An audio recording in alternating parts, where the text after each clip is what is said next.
大家一聽到 Richmond 呢個名，會聯想到啲乜嘢？交通混亂，司機唔識揸車，飛過對面線，撞入鋪頭，天外飛車，自炒，反車給四，隨處可見。到底呢個係邊個嘅問題啊？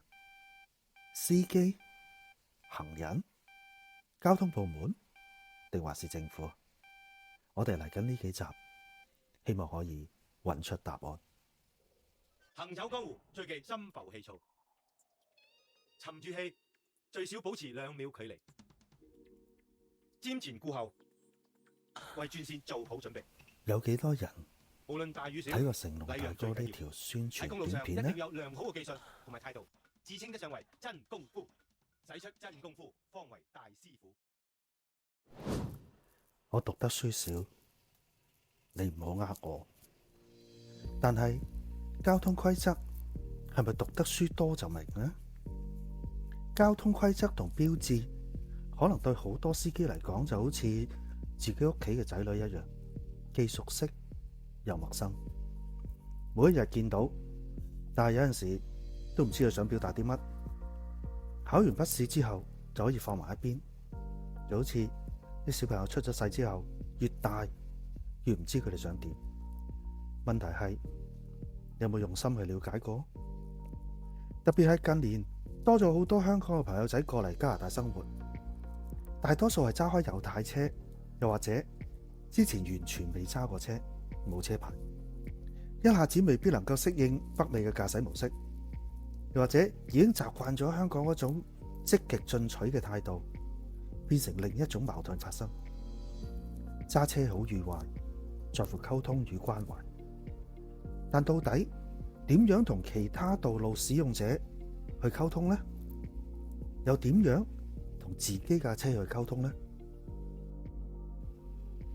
第一集我選咗幾個我自己覺得比較難適應嘅環節，同大家探討一下。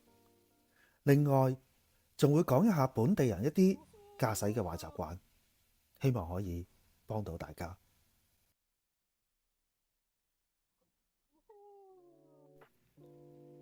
你又轉，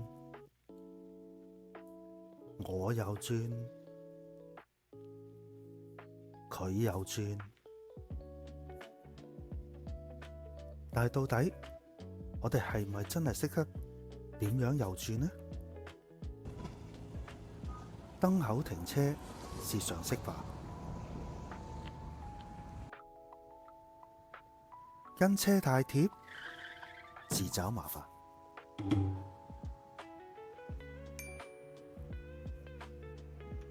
但係又唔需要等到轉燈先至開車啩？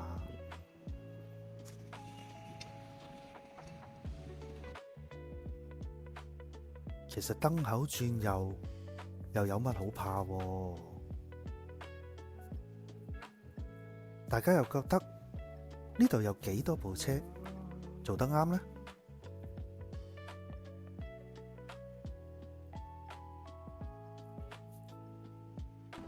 呢位司機大哥就做咗一個正確示範俾大家。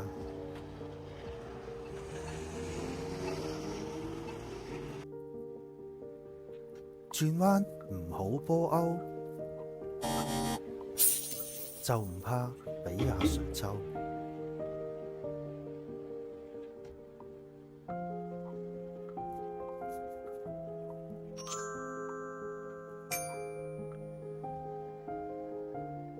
近年嚟，溫哥華多咗好多紅燈不准右轉嘅指示，就好似 Number 3夾 Cambie 為例，就係一個咁樣嘅指示牌。但係指示又有冇人理呢？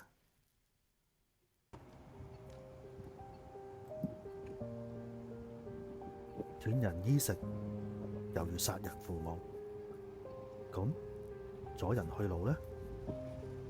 我哋成日都會見到十字路口會俾人阻塞，有啲係因為巴士站就喺路口。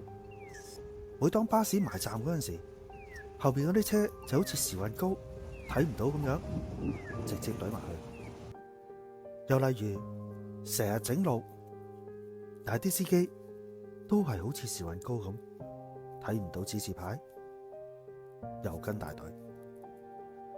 有啲就係因為兩個路口距離太近，可以容納嘅車太少，而且轉燈嘅時間唔吻合，令到等候時間可能太長。咁司機只可以出此下策，照樣跟隊。十字路口必須保持暢通，不是一定有效嘅。但係咁，點解咁多人唔遵守呢？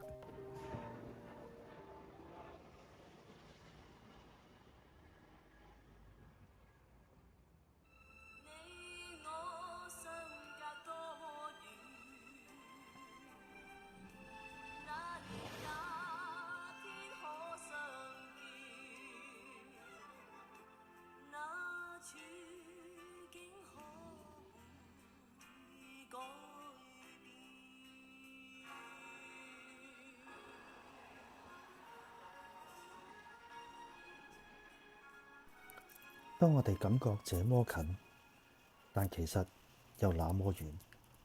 好多時要等前面啲車轉燈，先至可以入到轉左線。但其實只要每人行前一步，大家都可以好好做。我一直都唔明白點解溫哥華啲人停車需要隔開成個車位以上。老一輩啲人會話：哦，如果後邊有車坐埋嚟呢，就唔使變三文治啦。但其實呢個觀點唔啱得晒。之後我會有個專輯係同大家研究一下一啲駕駛嘅小技巧，會講到呢一點。但係呢個原因，又或者可能啲司機唔通見到前面有污糟嘢？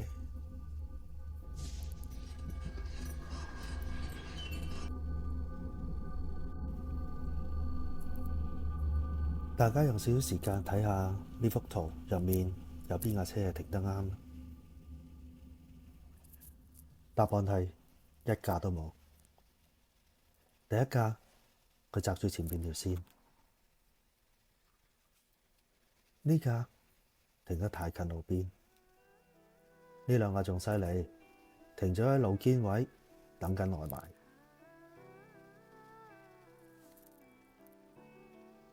而呢部車呢，唔知佢係咪幫朋友霸定個位呢？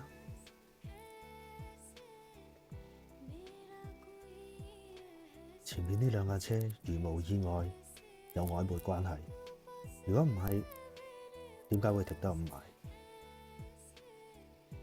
後邊呢兩部，一部綠色車同埋一部貨車仔，唔知係咪向生兩個仔嘅呢？一個向左，一個向右。而呢個司機應該係趕住過馬路，所以停咗架車喺斑馬線。唔好以為呢個落貨嘅哥哥仔停嘅車就好啱喎，佢衰喺太近巴士站。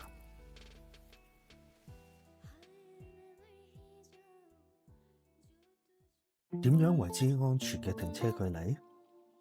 其實有個標準，但係好多司機就會覺得喺架車裏邊好難睇到呢個位。遲啲我會同大家分享點樣去瞄準呢個停車位。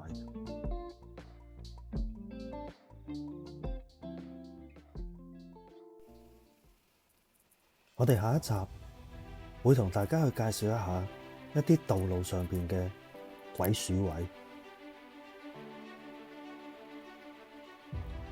同埋行人應該遵守啲乜嘢交通規則呢？係唔係行人就可以橫行霸道呢？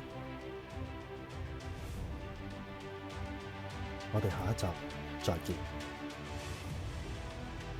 我係你哋嘅主持人，死老嘢，拜拜。